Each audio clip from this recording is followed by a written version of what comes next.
गर्भालः पार्थिवं च यावत् शप्रशतिनो द्विजः तावत् च पार्थिवा तस्मात् आविरासे स्वयं हरः।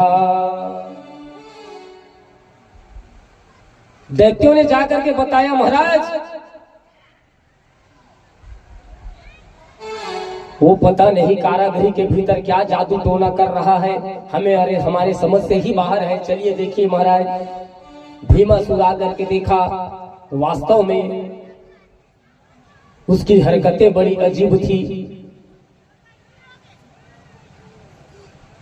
भीमासुर ने कहा, सुदक्षिण तू क्या कर रहा है? जबरदस्ती हाथ पर क्यों हिला रहा है? क्या कोई जादू टोना करता है? मुझे मारना चाहता है?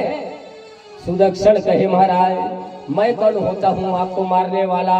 आपका कर्म ही आपको मार डालेगा एक दिन के।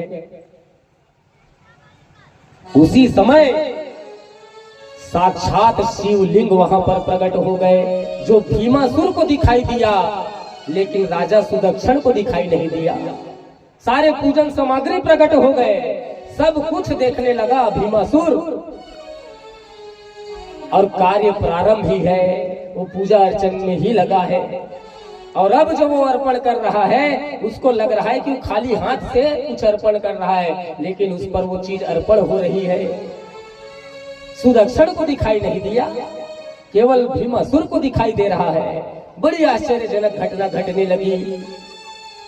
माथा ठनक गया भीमासुर का, ये सारे वस्तु कौन लाया? अचानक कहां से प्रकट हो गया? हटाओ यहां से, कहे। सुदक्षिण कहे, यहां तो कुछ नहीं है महाराज, मैं तो मानसिक पूजा कर रहा हूं भोले बाबा की, आपको यहां वस्तुएं दिखाई दे रही है, आप ही हटा लो। प्रयास किया, नहीं हटा पाया, तलवार खींच लिया, मारने के लिए उद्यत हुआ। उसी बीच भोले बाबा वहीं पर प्रकट हो गए, उसी शिवलिंग से। जैसे ही सुदक्षिण ने देखा भोले बाबा मेरे साथ ही थे, पैरों पे लिपट गए, पकड़ लिए, युद्ध चलने लगा और पैर से चिपके ही रहे सुदक्षिण भोले बाबा के, नहीं छोड़ रहे थे पैर।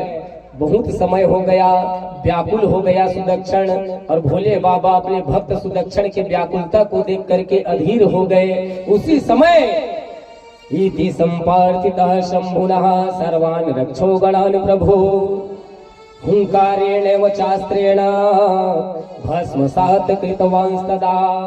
पुनः हुंकार मात्र से ही वो भीमासुर का उद्धार हो गया। बोले भीमा शंकर भगवान की।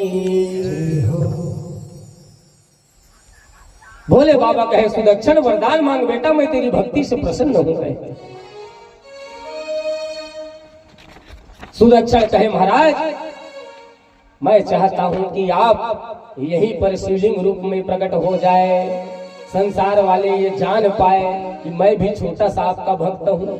भगवान वहीं पर शिवलिंग रूप में प्रकट हो गए, भीमासुर का उद्धार किए थे, इसलिए भीमा शंकर नाम से विख्यात हुए। बोले भीमा शंकर भगवान की हो।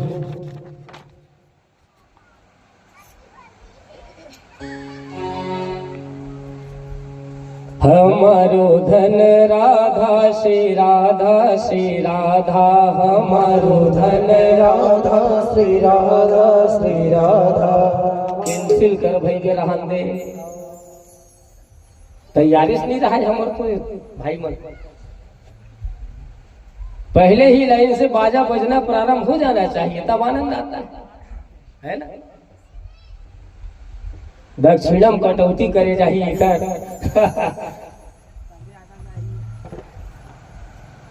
हमारो धन राधा श्री राधा श्री राधा, हमारो धन राधा श्री राधा श्री राधा, परम धन राधा श्री राधा श्री राधा, परम धन राधा श्री राधा श्री राधा, जीवन धन राधा राधा राधा राधा राधा, जीवन धन राधा राधा राधा राधा राधा, हमारो धन राधा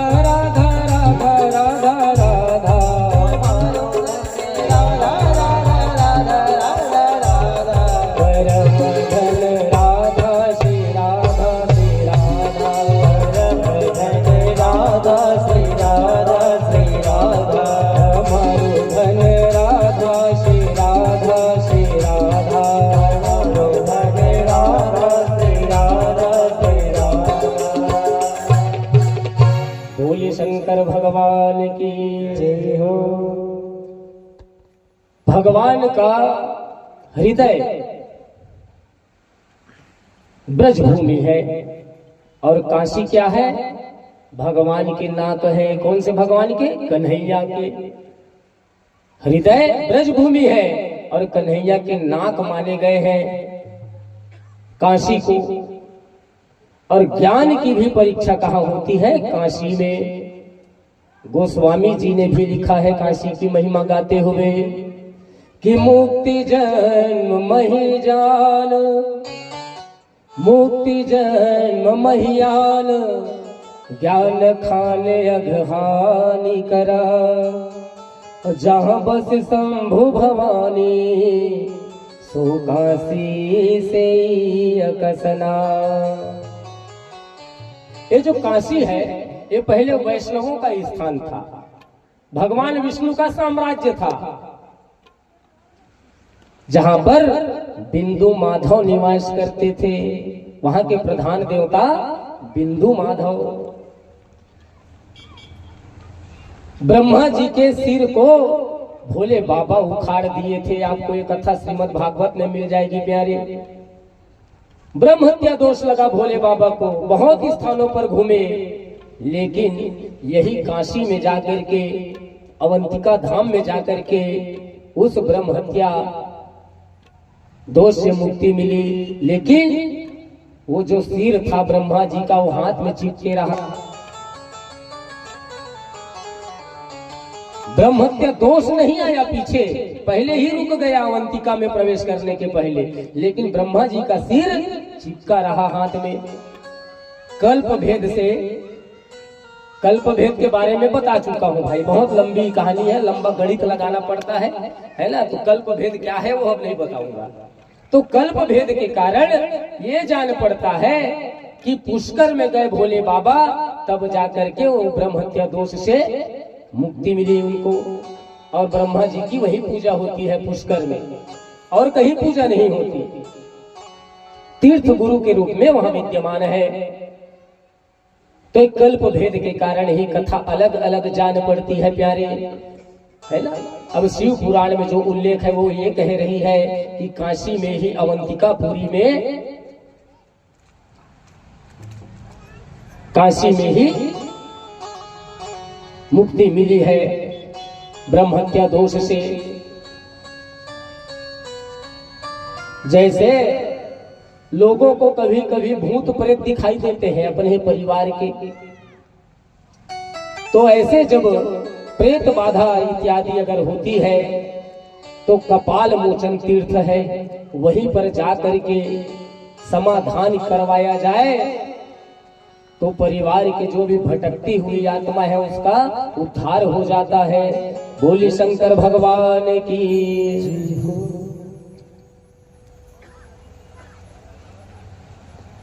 भगवान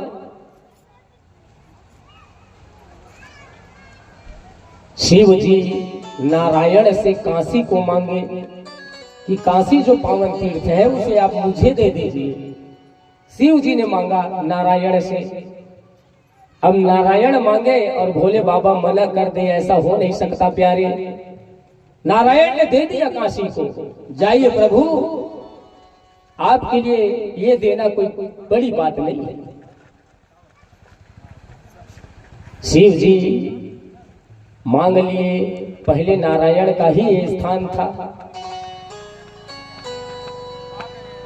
भगवान नारायण की आंखों से अश्रु बह निकली काशी को जब दिए थे। उसी आंसू के बूंद से बिंदु सरोवर का निर्माण हो गया। बिंदु माधव वहीं पर ही आज भी स्थित है और उनकी पूजा होती है। काशी के बहुत से नाम हैं। वाराणसी, अभिमुक्त, आनंद कानन, महाशमशान, रुद्रावास, काशिका, तपस्थली, मुक्त भूमि, शिवपुरी, इतने नाम हैं। लेकिन पुराणों में बनारस का नाम कहीं उल्लेख नहीं है। बनारस भी कहते हैं लेकिन बनारस का नाम ही नहीं है पुराण में। इसको जो मुगल आए थे, मुस्लिम आक्रांता, ये बनारस नाम रखे थे।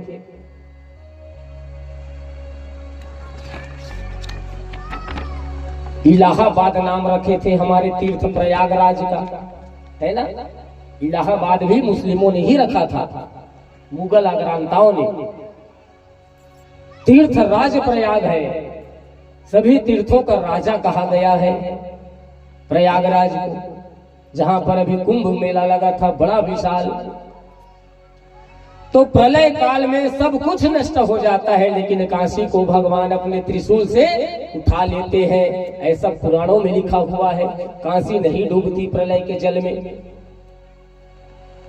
कोई बस इतना कह दे घर बैठे कि मेरी काशी जाने की बहुत इच्छा है, इतना अगर हृदय से सच्चे मन से अगर कोई कह दे, तो भगवान भोलेनाथ उस जीव को काशी विश्वनाथ के दर्शन का पुण्य प्रदान कर देते हैं। बोले काशी विश्वनाथ भगवान की। सती देवी के कुंडल गिरे थे वहीं पर, जो मणिकर्णिका घाट से विख्यात है, जो विशालाक्षी शक्तिपीठ के रूप में विद्यमान है। और वहां पर स्वयं नारायण ने विश्वनाथ शिवलिंग की स्थापना अपने हाथों से की है। उस क्षेत्र को ज्ञानवापी भी कहते हैं। अभी उस पर बहुत सारे केस चल रहे हैं भाई। जहां पर मंदिर होना चाहिए वहां पर मस्जिद का निर्माण हो चुका है, ऐसा हमारे विद्वानों का कहना है।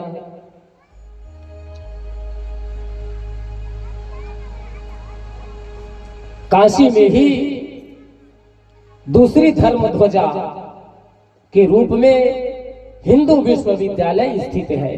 वहां भी महामना मालवीय जी ने अपने जीवन का बलिदान देकर के उस हिंदू विश्वविद्यालय का निर्माण करवाया।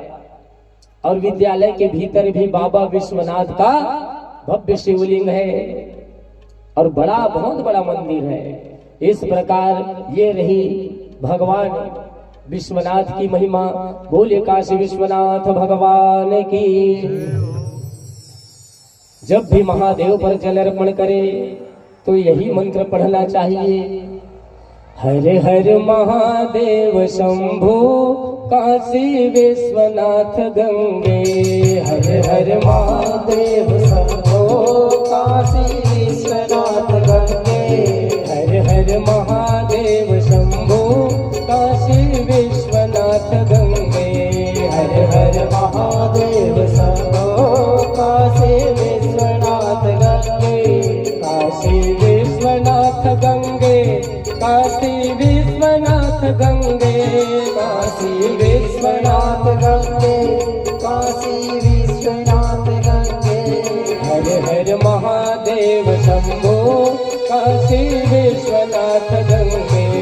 हर हर महादेव शंभो काशी विश्वनाथ गंगे। बोलिए से काशी विश्वनाथ भगवान की। त्र्यंबकेश्वर महादेव जो नासिक में स्थित है। नासिक नाम क्यों पड़ा? क्योंकि लक्ष्मण जी ने शूर्पणखा का नाक काट दिया था वहीं पर, इसलिए नासिक नाम पड़ा प्यारे। नासिक में गोदावरी जी हैं, वो वहां के जैसे गंगा को हम श्रेष्ठ मानते हैं वैसे ही गोदावरी भी श्रेष्ठ है। गंगा को भागीरथी लाए थे, लेकिन गोदावरी को गौतम ऋषि लाए थे। 4 जगह कुंभ का मेला लगता है, उज्जैन, हरिद्वार, प्रयाग और नासिक में। जब बृहस्पति सिंह राशि पर आते हैं तभी कुंभ का मेला लगता है। तो गौतम ऋषि भगवान शिव पर अनन्य निष्ठा रखते थे और इन्होंने बहुत आराधना की भगवान भोलेनाथ की। तो क्या हुआ, ये तीनों देव को एक साथ पुकारते थे गौतम ऋषि। तो भोले बाबा प्रकट हुए, लेकिन 3 शिवलिंग रूप में प्रकट हो गए। तीनों देवता को साथ में पूजते थे। इसलिए आप जब भी जाओगे त्र्यंबकेश्वर तो 3 शिवलिंग एक ही ज्योतिर्लिंगों पर है। एक ही ज्योतिर्जलहरी पर 3 शिवलिंग विद्यमान है ब्रह्मा विष्णु महेश रूप में। गौतम ऋषि के द्वारा ही वहां स्थापित की गई। उस मंदिर में जाओगे तो 700 सीढ़ी चढ़नी पड़ती है। मैं तो नहीं गया हूं भैया, जो गए हैं उनको पता होगा, पुराण में ये बात लिखी हुई है। 700 सीढ़ी है। रास्ते में राम कुंड और लक्ष्मण कुंड भी पड़ते हैं। और जैसे गंगा गोमुख से निकलती है, वैसे ही गोदावरी जी भी गोमुख से निकलती है। बोलिए त्र्यंबकेश्वर भगवान की।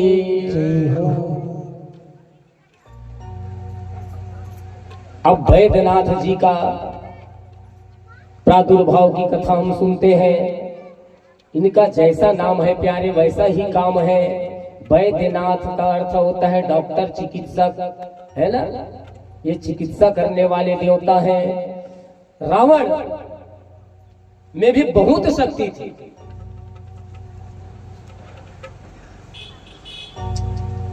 पर यह चाह रखते थे कि संसार में केवल लोग मुझे ही श्रेष्ठ माने, किसी और को नहीं।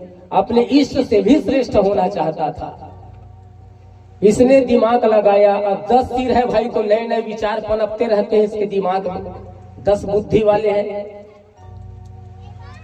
इसने सोचा अपने इष्ट और गुरु को तो सदैव पास में ही रखना चाहिए। ये सोच करके तपस्या करने लगा। भोलेनाथ प्रसन्न हो गए, वरदान देने आए। कहो बेटा क्या चाहिए।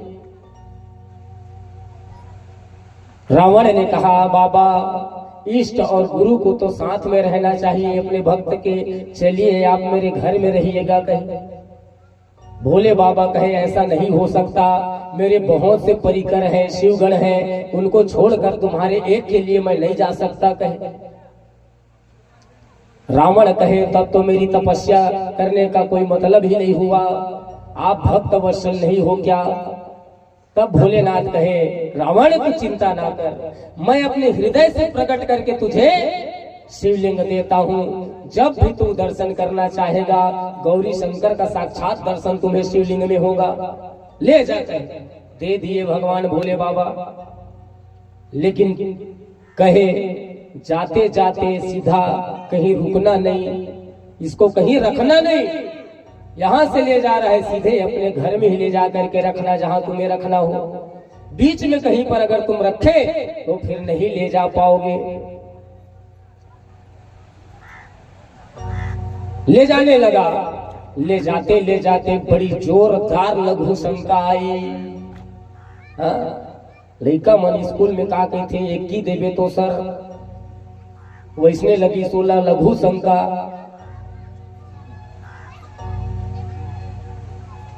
सहन नहीं हुआ। वहीं पर एक बालक ग्वाला कुछ काम से रहा होगा, उसको बुलाए।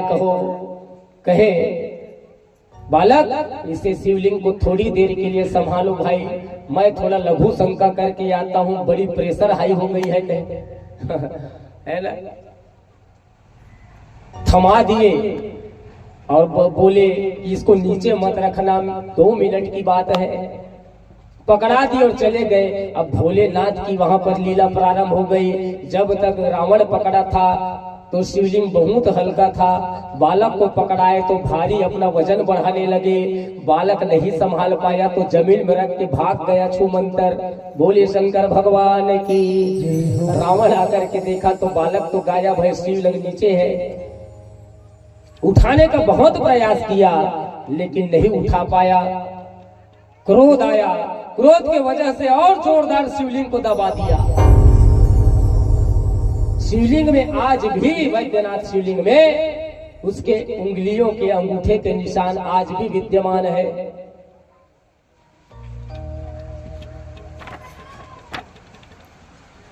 छोड़ करके वहीं पर चला गया। तब तमाम देवता उसी बालक को पकड़ के लाए और उसी बालक के हाथों उस वैद्यनाथ शिवलिंग की स्थापना कराए।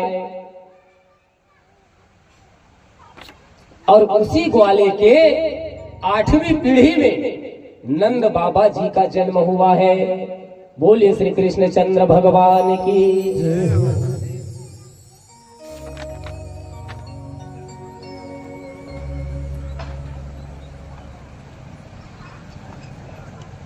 आगे कथा आती है नागेश्वर महादेव जी की। ये है द्वारिका में विराजमान है। गोमती द्वारिका से बेट द्वारिका जाने के मार्ग पर इनका दर्शन बहुत सुलभ है, लेकिन इनका गर्भगृह बहुत विशाल है। और जितने भी 11 ज्योतिर्लिंग है इनके गर्भगृह छोटे हैं, लेकिन नागेश्वर महादेव के जो गर्भगृह है वो सबसे बड़ा बताया जाता है श्री महापुराण में। एक सुप्रिय नाम के वैश्य हुए अग्रवाल जी, जो व्यापार करते हैं। ये व्यापार करके आ रहे थे वापस, और ये भी भगवान शंकर के महान भक्त में से एक है। शिवार्चन में लगे हुए थे। उसी समय दारुक नाम का एक राक्षस आया और सारे धन संपत्ति को, अग्रवाल जी के कमाए हुए संपत्ति को लूट लिया। और ये शिवार्चन नाव में बैठे बैठे ही कर रहा था। दारुक ने सोचा, राक्षस ने, कि किसी के भी संपत्ति को यदि लूटो तो वो तो क्रोध में आ जाता है, लेकिन ये कुछ नहीं कह रहा। शिवार्चन में लगा हुआ है, हो ना हो ये बैठा है तो अपने नीचे कुछ दबा करके, बहुमूल्य वस्तु दबा कर बैठा है। दारुक ने कहा, उठो वहां से, मुझे देखने दो नीचे क्या दबा कर बैठा है। अग्रवाल जी कहे, जो लेना था सब तो ले लिया भैया, अब मेरे नीचे कुछ नहीं है आसन के अलावा। मैं तो शिव पूजा में लगा हुआ हूँ। बहुत धमकाया अग्रवाल जी को, लेकिन असर नहीं हुआ। तो दारुक ने अंतिम चेतावनी दी, जो भी है दे दे भाई, नहीं तो मारा जाएगा। सुप्रिय जो था वो वैश्य, अब कुछ रहे तब न दे, मेरे पास अब कुछ नहीं बचा भैया, तूने सारा धन लूट लिया है, अब तू जा यहां से। लेकिन वो नहीं माना।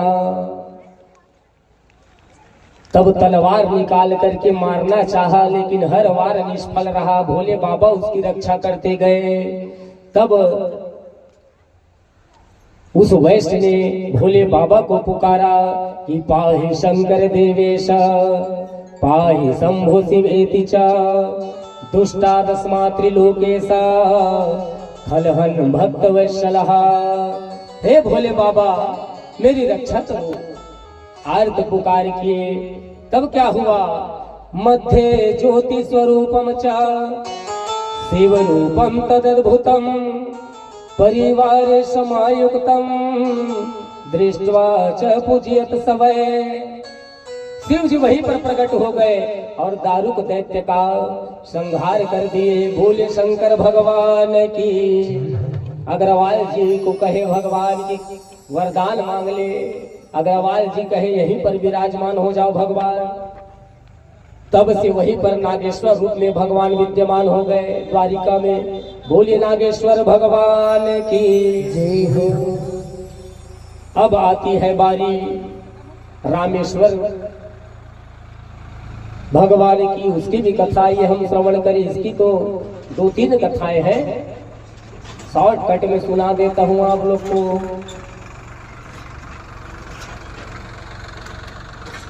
जब राम जी ने रावण को मारा तो ब्रह्म हत्या दोष लग गया। तो ऋषियों ने कहा इसके लिए आपको शिवार्चन करनी होगी। तब भगवान राम ने शिवार्चन किया, शिवलिंग स्थापित करके। दूसरी कथा है, राम जी को लंका पर चढ़ाई करना था, उसके पहले ही शिवार्चन किए। ये एक कथा है।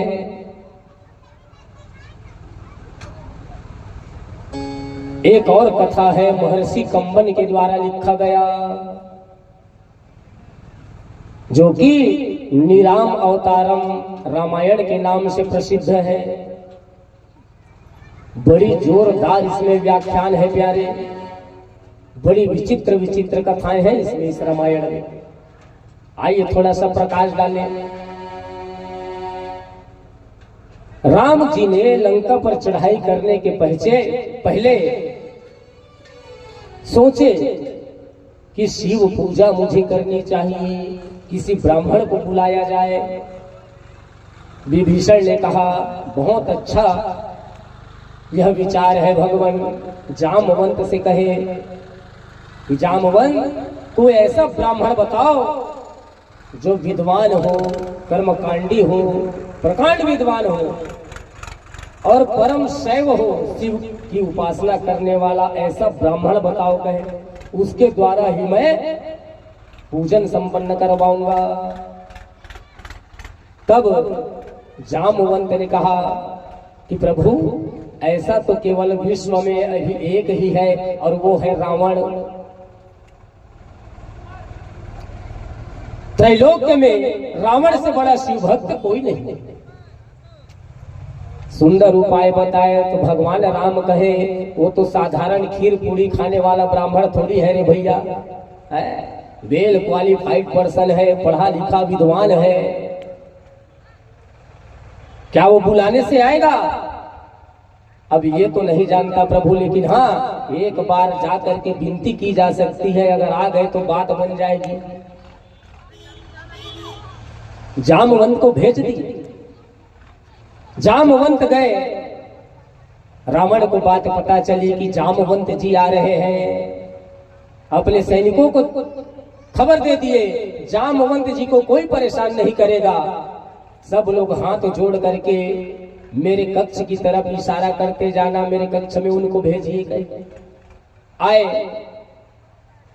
तो हाथ जोड़ करके प्रणाम करते हैं रावण जामवंत को। जामवंत कहे, मैं आपके आतिथ्य से प्रसन्न हो गया। रावण कहे, मैं प्रसन्न हो गया, मैंने सोचा भी नहीं था कि मेरे साथ इतना स्वागत सत्कार किया जाएगा। रावण कहे, महाराज आप चाहे जैसे भी हैं, आए हैं तो अतिथि के रूप में आए हैं, आइए बैठिए, विराजिए, आसन दिए। जामवंत कहे, मैं एक इच्छा लेकर के आया हूं महाराज। मेरे दो यजमान हैं जो यज्ञ करने की चाहत रखते हैं और उन्हें एक ऐसा पंडित चाहिए जो विद्वान हो, परम शैव हो, शिव का उपासक हो। और मेरे हिसाब से त्रैलोक्य में अभी आपके जैसा विद्वान और शिव की आराधना करने वाला दूसरा कोई ब्राह्मण ही नहीं है।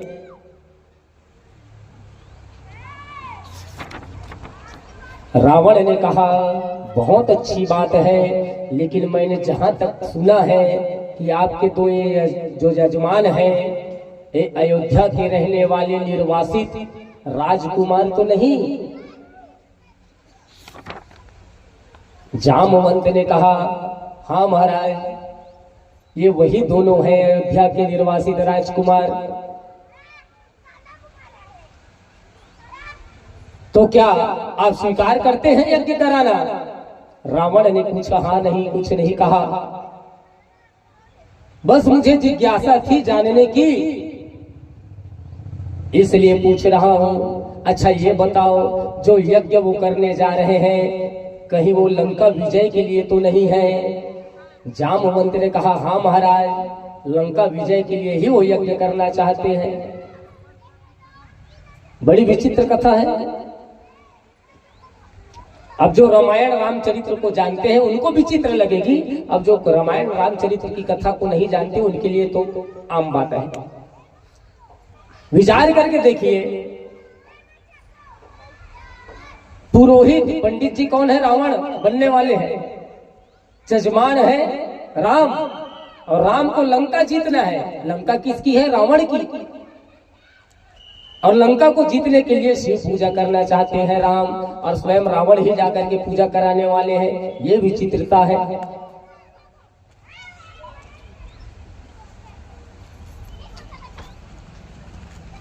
अब लंका विजय कैसे करेंगे जब तक रावण नहीं मरेगा? रावण को तो मरना होगा ना, तब जाकर के लंका मिलेगी राम को। तो खुद को मरवाने के लिए अब शिव की पूजा करवाने जा रहे हैं रावण। बड़ी विचित्र घटना। रावण कहे, अगर किसी ब्राह्मण के पास कोई यज्ञ का निमंत्रण, पौरोहिती कर्म के लिए अगर कोई जाए यजमान, तो ब्राह्मण का धर्म है, वो कभी मना नहीं करेगा। इसलिए मैं भी मना नहीं करूंगा जामवंत। मैं आपके जजमान के कार्य को पूर्ण करूंगा, कहे मैं आऊंगा।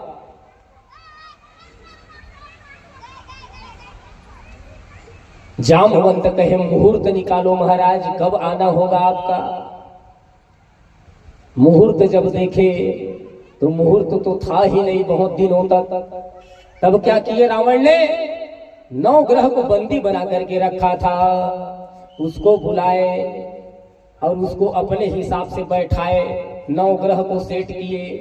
कहे तुम मिनिस्टर ऑफ स्टेट, तू फुल ऑफ कैबिनेट है, सबको अलग अलग स्थान बैठाए। मुहूर्त नहीं था उस, वहां पर भी मुहूर्त बना दिए। 9 ग्रहों से कहे बताओ कितने बजे का मुहूर्त है। तब बताए 5:30 बजे ब्रह्म मुहूर्त में अर्चना प्रारंभ करनी होगी महाराज। कहे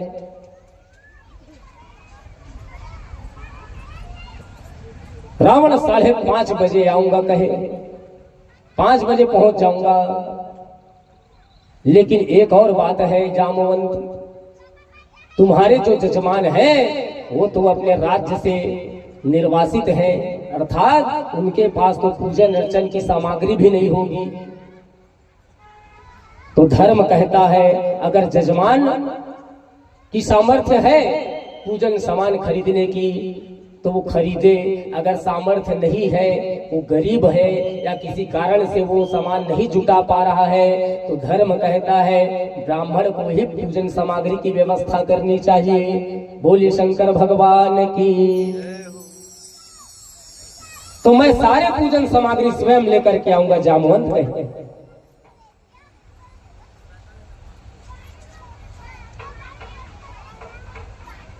जामवंत वापस चले आए। अब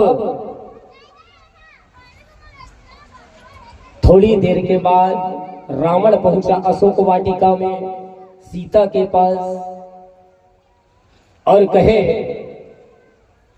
सीते तुम्हारे पति यज्ञ करना चाहते हैं लंका विजय के लिए, जिसमें पुरोहित मैं बन करके जाऊंगा पूजा कराने। लेकिन जो मेरा जजमान है तुम्हारा पति, उसके पास पत्नी नहीं है, इसलिए मैं तुमको अपने रथ में बैठा करके ले जाऊंगा। लेकिन पूजा होते तक ही तुम मुक्त हो, उसके बाद चुपचाप मेरे रथ में बैठ करके पुनः अशोक वाटिका आ जाना। कहे इस प्रकार सुंदर कहे और 5 बजे ही सीता को लेकर के साथ में मेघनाद को भी लिए और पहुंच गए राम के दरबार में। दोनों भाइयों ने साष्टांग दंडवत प्रणाम किया है। बोले शंकर भगवान की। रावण को प्रणाम किया साष्टांग, क्यों? क्योंकि आचार्य बन करके आए हैं, उस समय वो शत्रु नहीं। इधर जामवंत जी को आने में विलंब हनुमान जी को भेज दिए थे पहले ही शिवलिंग लाने के लिए। अब इधर पूजन अर्चन प्रारंभ हो गई प्यारे। प्रारंभ होने के लिए रावण ने कहा कि जजमान बिना पत्नी के कैसे यज्ञ करोगे, तुम्हारी पत्नी कहाँ है, बुलाओ। कहे भगवान राम को कहे अपनी पत्नी को बुलाइए जजमान। भगवान राम थोड़े संकोच में पड़ गए। कहे महाराज मेरी पत्नी तो अभी मेरे साथ नहीं है। चिंता मत करो जजमान, कहे रावण, मैं व्यवस्था करता हूं तुम्हारी पत्नी का। मेघनाद को आवाज लगाए, मेघनाद ले आओ इनकी पत्नी को। जब आदेश दिए तो मेघनाद रथ से लेकर के आए और बैठा दिए। बहुत दिनों के बाद भगवान राम ने अपनी पत्नी सीता को देखा है। कैसा वो छड़ रहा होगा, विचार करके देखिए।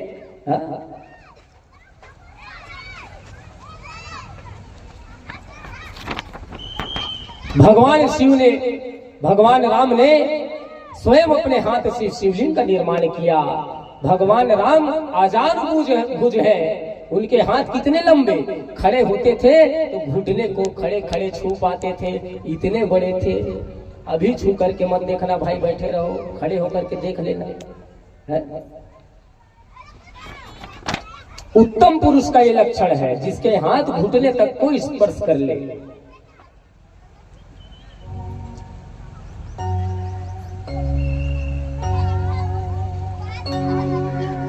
अब पूजन प्रारंभ हुआ।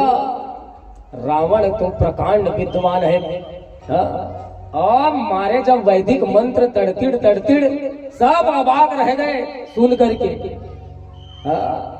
उनके जैसा कोई विद्वान ही नहीं था उस समय। वेद मंत्रों का उच्चारण, उनके मंत्र पढ़े भी होंगे, सुने है ना। शिव तांडव स्तोत्र इतना क्लिष्ट है, उनकी ही देन है प्यारे। जटाटवी गलज्वल प्रवाह पावित स्थले, गलेवलंब्य लंब्यतां भुजंग तुंग मालिका। ऐसे दिव्य स्तोत्र का गायन किए हैं, और ऐसे दिव्य दिव्य मंत्रों से शिव की ही आराधना करवाते भगवान राम से। राम जी ने सोचा ये तो वास्तव में बड़ा ज्ञानी पंडित है रे भैया, पता नहीं इसकी बुद्धि कैसे बिगड़ गई, नहीं तो इसकी बराबरी तो कोई नहीं कर सकता विद्वता में। इस तरह पूजन संपन्न हुआ। रावण कहे जजमान, अगर आपके मन में अभी भी शंका होगी कि पूजा विधि विधान से हुआ है कि नहीं, तो इसका परिचय भी आपको मिल जाएगा, आप निश्चिंत रहे कहे। वैसे तो जिस मूर्ति को आपने अपने हाथों से बनाया है राम, वो तो स्वयं प्रतिष्ठित हो चुकी है बिना मंत्रों के ही। जिसे तुमने अपने हाथों से बनाया है वो प्रतिष्ठित हो ही चुकी है। लेकिन रावण ने भी पूजा कराई है, इसका प्रमाण भी मैं आपको दिखाऊंगा कहे। जैसे ही पूर्णाहुति हुई और आरती जब हुई, आरती के बाद प्रणाम किए शिवलिंग को दोनों भाइयों ने, माता सीता ने। साक्षात गौरी शंकर का दर्शन हुआ। बोले शंकर भगवान की। साक्षात गौरी शंकर का दर्शन हो गया शिवलिंग में। तब कहे वाह रे भैया, ये रावण तो महान ज्ञानी पंडित है, साक्षात दर्शन करा देने वाला। और वास्तव में दर्शन हुआ होगा तभी तो ये बात लिखी है। रावण था, उसकी बराबरी कोई नहीं कर सकता। बस थोड़ी बुद्धि बिगड़ गई, इसलिए उसका सर्वनाश हो गया प्यारे। राम जी ने भी बड़ाई की, बड़ी जोरदार पूजा करवाई। महाराज हम तो धन्य ही हो गए, अब दक्षिणा भी ले लो कहे। है कथा सुनोगे, पूजा कराओगे तो दक्षिणा तो देते हैं ना भाई सब। तो भगवान राम भी कहे पूजा करवाए हो महाराज, अब दक्षिणा क्या लोगे ये भी बता दो। ऐसा पूजा तो हमने पहली बार देखा, साक्षात देवता का दर्शन आपने करा दिया, दक्षिणा भी आप दबा के लोगे ऐसा लग रहा है कहे। रावण कहे त्रैलोक्य विजयी रावण के पास सारी संपदा है, किसी वस्तु की कमी नहीं रावण राम। और तुम तो तपस्वी की भांति वन वन भटक रहे हो, तुम क्या ही मुझे दे दोगे। रहने दो, समय आएगा तो मैं ले लूंगा कहे। भगवान राम सोच में पड़ गए, बाद में पता नहीं है क्या नहीं मांग लेगा, उससे अच्छा अभी जो मांगे सो देखा जाएगा। भगवान राम कहे नहीं महाराज, मैं रघुवंशी हूँ, ब्राह्मण के दक्षिणा को एक मिनट के लिए भी नहीं रोक सकता। दक्षिणा क्या लोगे महाराज, प्रेम पूर्वक बता दो कहे। कौन जानता है समय को, इंसान कब दुनिया से चल बसे। आपके दक्षिणा का भार लेकर के अगर दुनिया से चला गया तो बोझ मुझ पर बना रहेगा, इसलिए बताओ कहे। रावण कहे आप हट कर रहे हो तो मैं बता देता हूं कहे। सुनो, जब मेरा अंतिम समय आएगा राम, जब अंतिम श्वासें मेरे मुख से निकलेगी, तो मेरे यही दो जजमान मेरे आंखों के सामने होने चाहिए कहे। दक्षिणा मांग रहे हैं। जब मैं मरूं तो मेरे आप दोनों जजमान ही मेरी आंखों के सामने रहना, प्राण त्यागते समय। रावण ने भी जब दक्षिणा मांगी तो रावण के भी नयन सजल हो गए और भगवान राम के भी नयन सजल हो गए।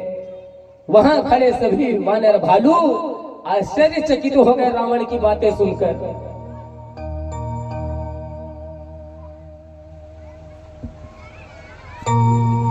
बड़ी विचित्र यह कथा है।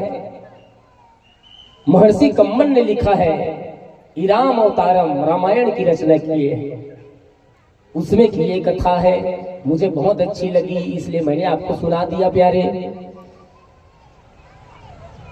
और रावण ने कहा कि आपका लंका पर विजय हो, आपके द्वारा आपका शत्रु मारा जाए, अर्थात मैं मारा जाऊं। ये रावण ने दक्षिणा में मांगा। चावल फूल सुपारी हल्दी सब पकड़ा दिए, लो महाराज आपकी दक्षिणा। ऐसा ही होगा कहे। मन चाहा वरदान रावण ने मांग लिया और भगवान ने उनकी मनोकामना को दक्षिणा के रूप में संतुष्ट कर दिया रावण को। बोले राजा रामचंद्र की, समय आया मेघनाद मारा गया।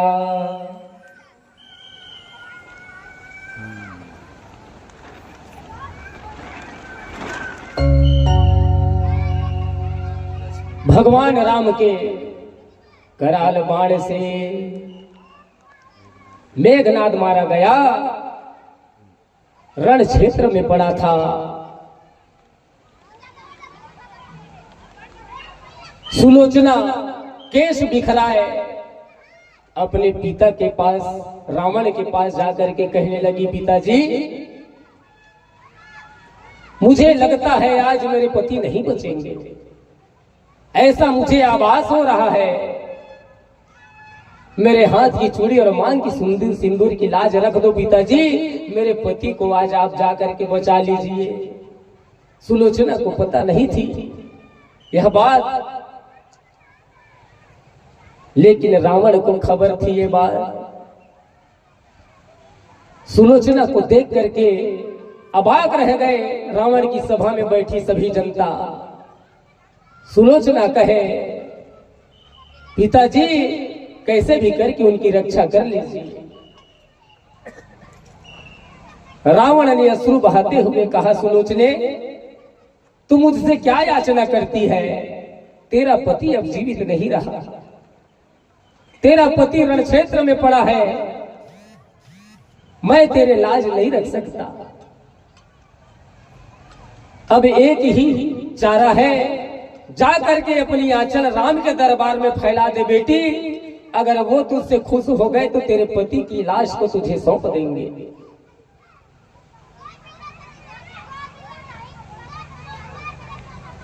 रावण की ऐसे बातों को सुन करके कानाफूसी होने लगी सभा में। ये रावण की बुद्धि को आखिर हो क्या गया? आज शत्रु के दल में अपनी पुत्र वधू को भेजना चाहता है।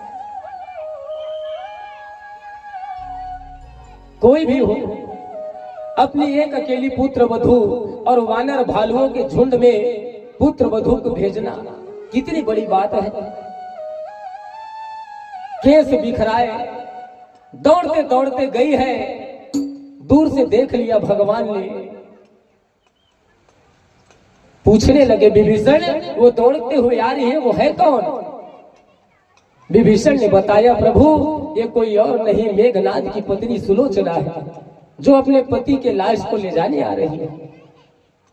जैसे ही पास में आई, भगवान ने उनके चरण रज को उठा करके मस्तक पर तिलक करते हैं। सतियों का, पतिव्रता नारियों का भगवान इतना सम्मान करते हैं। हाँ? दुनिया वाले क्या जानेंगे सम्मान किसे कहते हैं प्यारे। यही सीखना होता है हमारे राम और कृष्ण से कि सम्मान कैसे करना चाहिए किसका।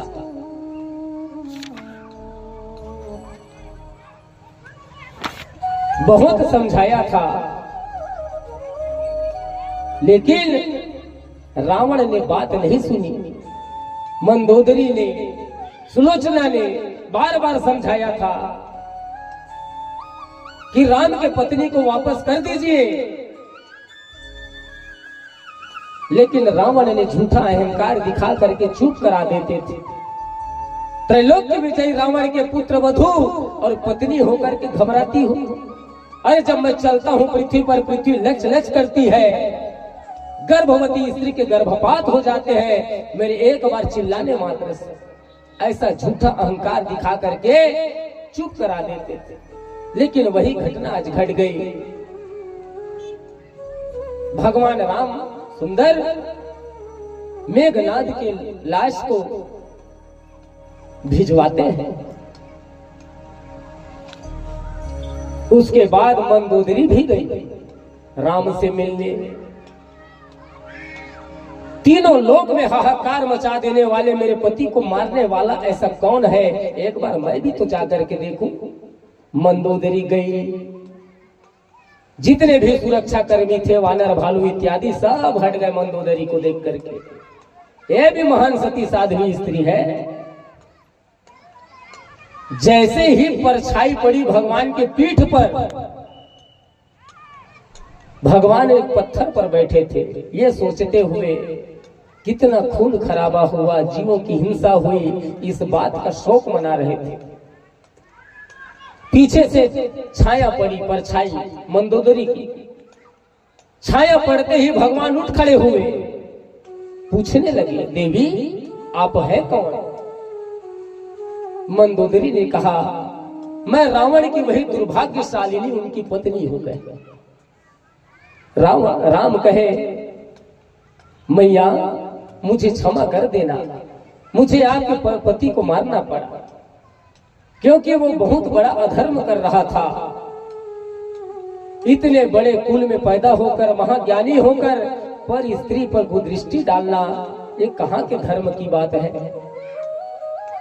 समाज में बहुत गलत संदेश जाता मैया, इसलिए मुझे मारना पड़ा आपके पति को। मंदोदरी कहे, महाराज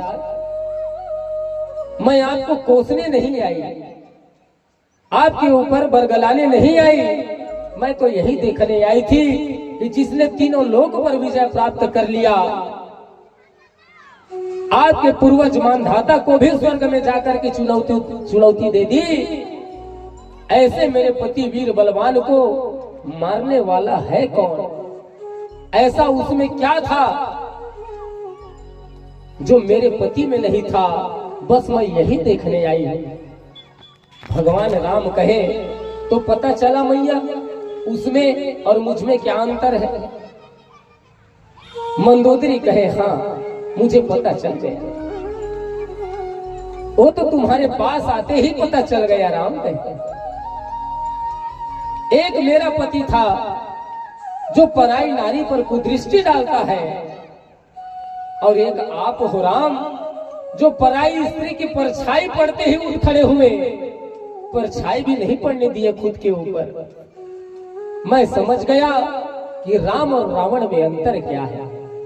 बोलिए राजा रामचंद्र की। बहुत ही सुंदर थी जी मंदोदरी। लोग उपहास करते हैं, नाम का मजाक उड़ाते हैं मंदोदरी की। मेरठ की कन्या है, बड़ी सुंदर, पंच कन्याओं में पूजित है, पूजा होती है मंदोदरी की। बोलिए रामेश्वर भगवान की। तो राम जी से पूछा गया, शिवलिंग का क्या नाम रखा जाए? भगवान राम ने कहा, राम के ईश्वर का नाम रामेश्वर। भोले बाबा प्रकट हो गए, ऐसा नहीं हो सकता। राम जिनके ईश्वर है वो रामेश्वर है गए। देवतागण कहे, आप दोनों की लीला आपको ही मुबारक हो भगवान। अब हनुमान जी पहुंच गए, उनको भेज दिए थे शिवलिंग लाने, वो पहुंचे। वहां आकर के देखे, वहां तो प्रतिष्ठा हो चुकी है। हनुमान जी कहे, अब इसको कहां रखूं? देख लो भैया, जहां रखना है रख लो। एक काम करो, जो मैंने प्रतिष्ठित की है रामेश्वर, उसको तुम हटा लो और वहीं पर अपना शिवलिंग रख लो। तो हनुमान जी ने क्या किया, वो जो प्रतिष्ठित रामेश्वर है उनको पूंछ में लपेटे वहां से उखाड़ने के लिए ऐसा झटका दिए कि पूंछ तो छूट गई। हनुमान जी समुद्र में 1 योजन दूर जाकर के गिरे। हनुमान जी बोलिए शंकर भगवान की। वापस आए और थोड़े दूर में जाकर के स्थापित किए और वो हनुमतीश्वर हनुमान जी, हनुमतीश्वर शिवलिंग के नाम से संसार में विख्यात है। बोलिए रामेश्वर भगवान की। रामेश्वर दर्शन का विचित्र रूप बताया गया है। मंदिर के अंदर 27 कुआं है। पहले समुद्र में स्नान करना होता है, फिर टिकट लेना होता है, फिर उसी 27 कुएं में पंडे खड़े होते हैं बाल्टी में जल लेकर के। जब जाओगे तो 27 कुएं में स्नान करते करते आपको गीले वस्त्रों में ही रामेश्वर का दर्शन करना होता है। मैं गया नहीं हूं भाई, ये लिखी हुई है बातें। तो 27 जगह स्नान करना होता है। एक कुआं है क्या चीज? जब भगवान राम रामेश्वर की स्थापना के लिए बैठे तो जितने तीर्थों के जल है वो वहीं पर प्रकट हो गए। बोले राजा रामचंद्र की जय हो। अब अंतिम शिवलिंग घुश्मेश्वर महादेव की कथा आती है। घुश्मेश्वर जो है महाराष्ट्र में स्थित है और औरंगाबाद से जाते हैं ऐसा बताया जा रहा है। देवगिरी पर्वत के निकट सुधर्मा नाम के एक ब्राह्मण रहते थे। इनकी पत्नी थी सुदेहा। इनके कोई संतान नहीं थे। पत्नी सुदेहा की जिद के वजह से सुदेहा की ही छोटी बहन घुसमा के साथ सुधर्मा नाम के ब्राह्मण ने विवाह किया। सुधर्मा की जो पत्नी थी उससे संतान नहीं हुआ तो उसकी पत्नी ने कहा मेरी छोटी बहन से आप विवाह कर लो, उनके द्वारा संतान हमें मिल जाएगा। उनकी छोटी बहन से सुधर्मा ब्राह्मण ने विवाह किया। उनके द्वारा एक पुत्र भी प्रकट हुआ और पुत्र प्रकट होते ही सौतिया डाह प्रारंभ हो गया। प्यारे सौतिया डाह प्रारंभ हो गया और ये जो थी भीष्मा नाम की छोटी बहन, ये भगवान शिव के प्रतिदिन 1 लाख शिवलिंग बना करके पूजन अर्चन करती थी। प्रतिदिन 1 लाख शिवलिंग। 1 लाख शिवलिंग बनाए में पूरा दिन भर नहाक जही नहीं बनी तक। अब पता नहीं ओकर शिवलिंग कतका बढ़ रहा थी। वही बोले शंकर भगवान की। घुसमा जाना है वो भगवान शंकर जाना है।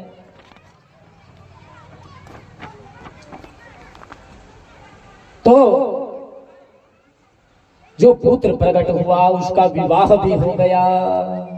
सौतिया डाह के कारण बड़ी वाली जो पत्नी थी सुधर्मा महाराज के 9 विवाहित जोड़े जब सोए हुए थे, नींद में थे, उसी समय तलवार लेकर के गई और दोनों विवाहित जोड़े के गले को काट डाली। दोनों पति पत्नी सोए हुए थे, 9 विवाहित जोड़ा, उसके गले को काट दिए। लड़के को गले को काटे। सुबह जब उठी उसकी पत्नी तो देखती है बिस्तर में खून ही खून लथपथ पड़ा है। उसका पति रोने लगी, चिल्लाने लगी, अपने सासू माँ घुसमा को चिल्लाई, लेकिन वो पूजा पाठ में बैठी थी, शिवार्चन करते। सुबह जाकर के कहे कि आपके पुत्र को किसी ने मार डाला। घुसमा कहे मुझे शिवार्चन में बाधा मत डाल, भोलेनाथ की कृपा होगी तो मेरा पुत्र सही सलामत मिलेगा। इतना विश्वास भोले बाबा पे। शिवार्चन करती है। संध्या काल की बेला में जाकर के विसर्जन करने गई सरोवर में। जैसे ही विसर्जन की वहीं से उसका पुत्र प्रकट हो गया। भोले बाबा अपने गोद में उठा करके बाहर आए। घुसमा प्रसन्न हो गई, भोले बाबा मेरे पुत्र को लेकर के आ रहे हैं। कहे वरदान मांग ले घुसमा, मैं तेरी भक्ति से प्रसन्न हूँ। अपने पुत्र के मृत्यु की खबर पाकर भी तू पूजा करती रही, यहीं से तेरे भक्ति का प्रमाण मिलता है। देवी बोल क्या वरदान चाहिए, मांग मुझसे कहे। घुसमा कहे महाराज यदि मेरे भक्ति से आप प्रसन्न हो तो एक काम कर दो, मेरे हाथ की रेखा मिट गई है शिवलिंग बनाते बनाते, 1,00,000 शिवलिंग प्रतिदिन बनाती हूँ। फिंगरप्रिंट अंगूठा चपकता निशान नहीं पड़ेगा हाथ, फिंगरप्रिंट नहीं है। मैं एक काम कर भोले बाबा, तय ही मेरे शिवलिंग रूप में प्रकट हो जा।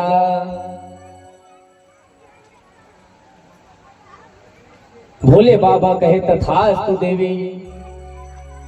तो यही भस्म के भक्ति से प्रसन्न हुए, इसलिए भस्मेश्वर महादेव के नाम से जाने गए। बोलिए भस्मेश्वर भगवान की। चरित सिंधु गिरजा रमन, वेदन पावहि पार, बरने तुलसीदास की मी, अतिमति मंद गवार। जब तुलसीदास जैसे ज्ञानी महात्मा भी शिव की कथा गाते गाते अनिर्वचनीय हो जाते हैं, शब्द खत्म हो जाते हैं, उनकी गाथा खत्म नहीं होती, तो हम जैसे तुच्छ बुद्धि वाले ब्राह्मण क्या ही कथा सुनाएंगे प्यारे, है ना। जैसे भी बनता है टूटी फूटी वाणी से भगवान की कथा गा लेते हैं, और आप जैसे श्रोता बड़े प्रेम से श्रवण भी कर लेते हैं, तो ये हमारे लिए सौभाग्य की बात है। तो ये हो गई 12 ज्योतिर्लिंगों की कथा। अब बात जाती है उपसंहार की ओर। अगर हमारे ओर से जितने भी मंच में हम बैठे हुए हैं, संगीत कलाकार भाई हैं, महाराज जी हैं, मैं हूँ, हमसे बोल चाल में, आने जाने में, बोलने बताने में, कथा सुनाने में, भजन गाने में, पूजा कराने में, कोई भी चीज में अगर गलती हुई होगी तो सबके ओर से हाथ जोड़ करके क्षमा मांगते हैं भाई, है ना। अपना ही बालक जान करके माफ कर दीजिएगा। तो अब आगे का कार्यक्रम बहुत सारा बचा हुआ है, तो कथा को यहीं पर विराम देते हैं। और चलिए अब लाए हैं आप लोग, सब लोग बेलपत्र लाए हैं, सब लोग लाए हैं, हाथ उठाओ कौन कौन लाया है, जल्दी बताओ। बस दुए झन दिखा थे, 3 4 5 नहीं लाए हैं, कोई बात नहीं, सब लोग ओम नमः शिवाय का जाप करते रहेंगे, ठीक है। और बाकी लोग, आप लोग ये वाले शिवलिंग को नीचे उतार लेना और उस पर बेलपत्र चढ़ाते जाना, हम लोग मंत्र पढ़ देंगे, है ना। और आइए छोटा सा हम भजन सुनते हैं, तब तक आप लोग तैयारी कीजिए।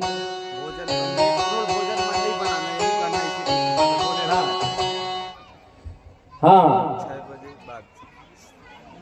यहाँ पर भंडारा प्रसादी की विशेष व्यवस्था रखी गई है, तो आप अपने घर में कोई चूल्हा मत जलाना, है ना। यहीं पर आकर के भोजन प्रसादी सबको ग्रहण करना है, सबके लिए व्यवस्था है, जो भी बनाए होंगे प्रेम से स्वीकार कर लेना, क्योंकि ये तो प्रसादी है। ज्यादा लेना भी मत, छोड़ना नहीं, जितना आप खा सको उतना ही लेना, प्रेम से ग्रहण करना, है ना। प्रसादी को फेंका नहीं जाता, छोड़ा नहीं जाता, भले ही 2 कौर कम खा लेना, लेकिन ज्यादा मत लेना। ज्यादा टेस्टी बना है करके ज्यादा मत झोंका लेना, पता चलता है बाद में खा नहीं पाओगे, है ना। इस विचार से उतना ही लेना, उतना ही लो थाली में कि व्यर्थ ना जाए नाली में। बोले शंकर भगवान की जय। आइए भजन श्रवण करें। हरे